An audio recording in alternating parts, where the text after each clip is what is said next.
Morning YouTube. I did the rundown on the battery here and had a few comments on one of the videos. Someone asked me to go through the rest of this kit, so happy to do that. I have made videos in the past covering what I've done here. Obviously I've been video logging my little off-gridding here, and but yeah, I'm happy to do it all in a single video. Before I start though, I've had some significant criticism, especially from people like the moderators in Whirlpool. So I'm going to start with the disclaimer, and the purpose of the disclaimer is not because I'm trying to do something illegal, which is the accusation they've made. It is because I don't want someone to be motivated to try this who's not qualified to do it, right? Like, I have to bring an electrician in sometimes because some of the stuff is dangerous. Don't put yourself at risk. I'm not saying that because it's illegal. You can absolutely get this legally done by a professional, so do that, right? Don't do it yourself. One of the videos I shared where I'd hooked up my two inverters together, and I was using the grid set point to share power between them, copped a significant accusation that what I was doing was illegal, and that's not the case, right? That's a feature of the inverter. If the inverter's been installed to all Australian standards, as long as it's not grid tied, because these are not approved to be installed on the grid, you're okay. And that leads me to the next bit, is that someone noticed that my servo controller is seeing power from the grid. It can see power from the grid because we have monitors on our grid supply. When I first started this little journey, I'll flash a little, I've done a couple of diagrams, so I'll flash it up on the screen. We started like everyone else. We had grid-tied solar, thinking that was going to save all of our power bills, and we'd be sort of independently, well, we'd just be saving money, right? But that wasn't the case. It didn't happen. So we started with an EMON Pi to monitor our power and understand where our use was going, and that didn't work well for us.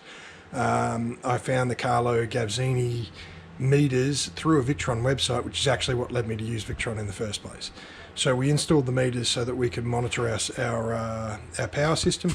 This hole here had a Raspberry Pi with the Venus OS on it, and we were monitoring the grid-tied solution independently of our off-grid solution. Now, I'm using the Venus OS Pi on the Caravan while I've got the Caravan servo controller out. So this thing is currently plugged into the Zigbee adapter up here. So while there's no physical link, I can see the power, and that is skewing my results, and that's just something you just have to accept. Anyway, so we started this a few years back. It was a complete by accident. I found the Victron gear when I was looking for the energy meters, thought it was cool, thought VRM was cool, bought them, and that's what started our little thing off. We bought a Caravan, and I ended up buying those super cheap, like really cheap lithium batteries, and we set up a little test, and it went really well, and then we invested in this thing. So what we'll start with, the way I figure it is, the journey's been pretty complex. There's been lots of changing. The mind's changed a lot, and the direction's changed a lot. So we'll just go with how it stands right now. So I'll just flash up on the screen basically the spine of this, which in my opinion is the power supply from the battery to the inverter, right? The main use case here is we want AC power either when the grid's not available, or we want to be grid independent. Therefore, taking power from the batteries, getting it to the inverter, that's really the core of the system. So we talked about this in the other video. JK BMS is capable of outputting continuous 200 amps, so 600 amps continuous into the Lynx system. It's a Lynx power in. I don't see the point in buying the distributors at all. It comes out of they're fused in here, which again, not happy with that. Want to add another fuse just here. Comes out of the Lynx bus bar into this 95mm square cable. Now this could be bigger. It's okay for what I'm doing, but given that we've got 400 amp fuses in here, 400, don't they? This could definitely be bigger. At the moment, if it had a dead short, the cable wouldn't go before the fuse, but that's still potentially dangerous, right? So yeah, these could do with upgrading. We went to a bigger fuse because we effectively want to increase our charge current. So at some point these things have got to go. Anyway, we've got the 400 amp fuse block, and you might notice the other one is smaller, and we'll get to that in a minute. We come up out of the top of the fuse block into a link shunt. Now there's no fuse in this link shunt, so you could put a fuse in here, you can put one main fuse in, but again, in the previous video had some issues there. So it's currently got a bus bar in it, it's fused there, so we've got some protection, and then there's fuses inside of this. So this is not a distributor, obviously, it's a power in. All we've done, we can't use the monitoring in it anyway, so we've just put the fuses inside. Offgrid Garage has got a video on putting the fuses in, so have a bunch of American guys, so I'm sure you can find one of those if you Google for it. So link shunt, so everything that side is battery, right? We don't interfere with any power on there. That way the shunt is the source of truth. We can get state of charge information from each battery, but in this system, this is the source of truth. So the Victron servo controller and whatnot all take information from this. We've got the distributed voltage and current control turned on, so there's like a shared voltage sense. So even though these see a voltage from the battery, they don't react to it. They react to the voltage seen by this, which is really handy. You imagine you get some voltage loss across these cables, and they say, well, it's at 57.5 volts, it's time for me to float, or it's time to absorb. Then actually you get to the battery and you find it's like 56.9, so you're not time to absorb yet. So really handy feature. You know, I really should move that over to there, shouldn't I? Get it as close as possible. Maybe I'm missing out on some charge there. Anyway, I digress. Okay, so we come out of here and we come into this. Now I can't actually remember what size cable this is, but it's not 95mm square. It's smaller, but I don't remember what size it is. I've got more of the 95 down there, so I could possibly swap that out, eh? This is actually the original shunt from, we used to use the BMV 712. We still got it, but obviously because it's there. But moved to the shunt because of the high current, and it fits in with that system better. Like, I've seen people, why do they do that? I've seen people put this on the end of one of these and it looks ugly as sin. Just don't buy that, buy that. I suppose it is more expensive, right? It's going to come down to budget. Anyway, so that's the backbone right up to the energy monitor, and where the source of truth is. And we flow out of this into 250 amp little fuse breaker, or sorry, little fuse box, and feed into our inverter. That's good advice. Right, so that's the backbone of it. Fuses in here for each of these 4 devices, and then there's a fuse in there for every single shelf. Obviously the third one's not populated. Oh, sorry, the fourth one's not populated.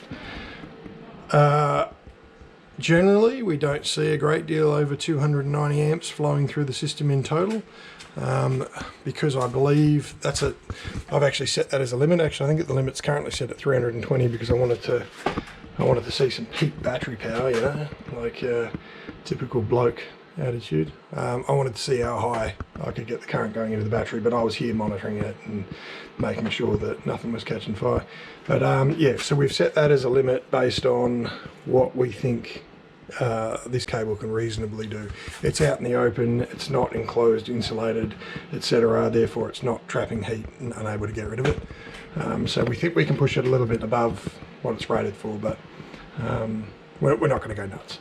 Anyway, I'll flash the next bit up on the screen, which is where we break down to our MPPTs. So again, fused, there's a separate cable run. These are 16mm square cables down to each of the MPPTs. We've got the smart MPPT 250 by 100, a 150 by 100, and then we've also got a smart 150 by 45 here.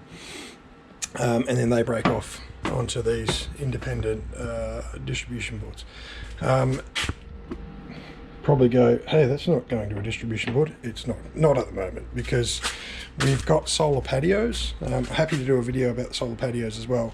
There's not much to them. They are effectively, we had a shade when I bought this house. It was pretty run down. It's been a bit of a project to to do it up, but it had shade cloth on mouldy wood everywhere, and I've replaced that. So instead of having shade cloth, I've got solar panels. So this one is my west facing solar patio, and it's got, they are 4S3P I think, and this one is 3S4P, but then this one's got 4 more panels that are on. I'm happy to do a video about that if you like. If you're interested to know how we distributed the solar, I can show you. I mean, it's in a constant state of change because I like to mess around with things, so that sort of you know, that makes it hard to get any consistency. This one was actually pulled out of a asset that I was working on at my previous employment, because it was thought to be broken, and we didn't know how to interface with it at the time because it's not a smart charger. But once I plugged it into a VE direct cable, we were able to factory reset it and get it working again. So I'm pretty chuffed with that. I don't work for them anymore, so now it's a part of my system. Yeah, so that's the DC side. So the combined throughput from the DC side could potentially be 305 amps. I am curious to see that if we put fans on this is quite warm, and the warmer it gets, obviously the internal resistances on all the components inside are going to increase. So if we keep this cooler, is 5800 watts coming out of one of these, that's at 25 degrees Celsius, which means as it warms up, we're going to get less power from it. So I might see under 25 degrees, do you get more? Maybe you do, I don't know. So I might see if I can install some fans on this and see in like first light in the morning if we can get more than 5800 watts out of the one. I suspect it will, because like that is a 10,000 VA inverter, but it will regularly, it says at 25 degrees Celsius it can continuously do 8,000 watts, but we regularly see it go more than that. Now that actually leads me on to the next bit. So we aimed for diversity in this, and you can probably tell that's the oldest MPPT, that's the second oldest, and that's the newest. We did it when we had the money to do it. Obviously that had an impact on the decisions we made. Starting with the BMW 712, there you go, that was cheaper than buying one of these.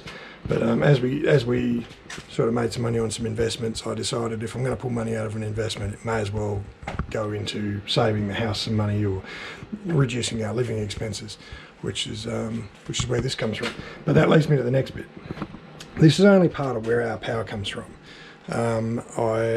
The other bit that we've got is the AC coupled solar, and this is often a debate that I have with people, is that you can't use AC PV inverters off grid, and you can, right? That's long and short, you can.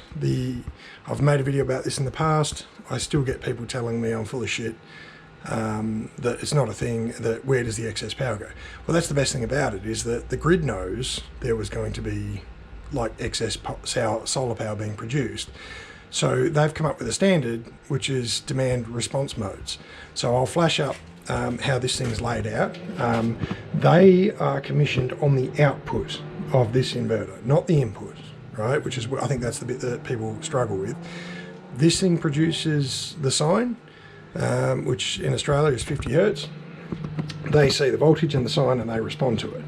And so what we've got effectively is it, sorry, I've just got some shit on the ground here, I can't get around it. We've got power coming out into that little distribution board on the right hand side. There's a mains connected breaker that breaks power off that goes to the house, one that comes here into the shed. Sorry, it's a RCD for the shed, and the RCD for the house is down in the house's distribution board. And then we've got another distribution board over there, and that distribution board is obviously where all the power comes from for these inverters. So when the battery wants power, the power being produced by the Victron system is at 50 hertz. That tells those you can produce as much power as you like.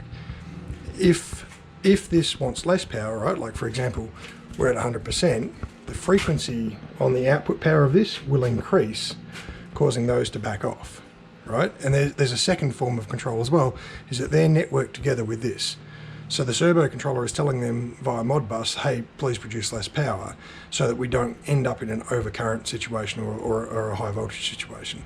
But in the event that that communication is not working, it just ramps up. It just ramps up the frequency, and the frequency tells everything else to back off. So if you've got inverters that are DRM compliant, they can be commissioned on one of these. But you really want to go and check the compatibility list for these things, because the speed at which things react to that change is really important, because any over voltage or anything like that, or any excess power, has to be dealt with by the charger, right? So that's why this is economical. This thing's got a 140 amp charger built into it. These things are expensive.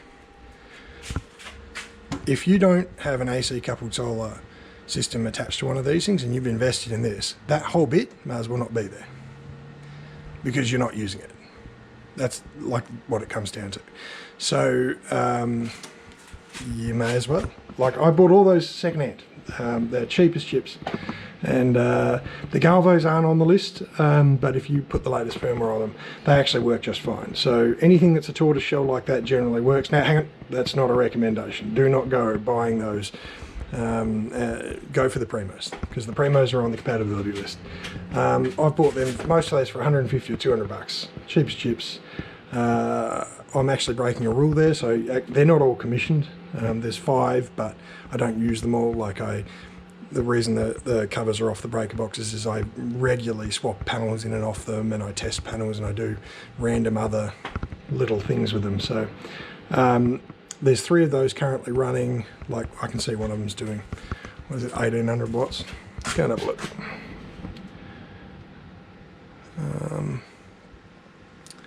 Where are we?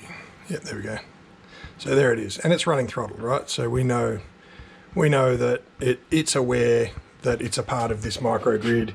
It knows that there's a battery system present, and it's currently running. And it's running throttled, right? So there you go. It's actually limited to 1865 watts right now. So it could be producing more, but it's not, because there's not enough consumers of the power. So that's the next bit. This thing's capable of 8,000 watts continuous output. And if you had solar power, you might be like, well, you know, what have we got here? 305, so that's like 15 point something kilowatts. That can't output 15 kilowatts. So you might be like, yeah, I've got all this solar, and why can't I run a big powered load? Well, that's the limiting factor. Now, you introduce those AC coupled solar, so now it's 1870. So if we had a big power draw and all of those were fully populated, our total power output would be 3, so what do you got? 3, 6, 9, 12, 15 plus this. So you could be at like 23 kilowatts of potential output. So don't be afraid of diversifying your off-grid system. Diversity is awesome. If I have a charger breakdown, I'm going to lose like one third. If one of those goes significantly less than 1/3. So, you know, like that's one third of the DC power, but then I've also got these. And I'm making use of the charger inside of my inverter. So I feel like diversifying your charge sources is an excellent idea. You can mitigate things like shading.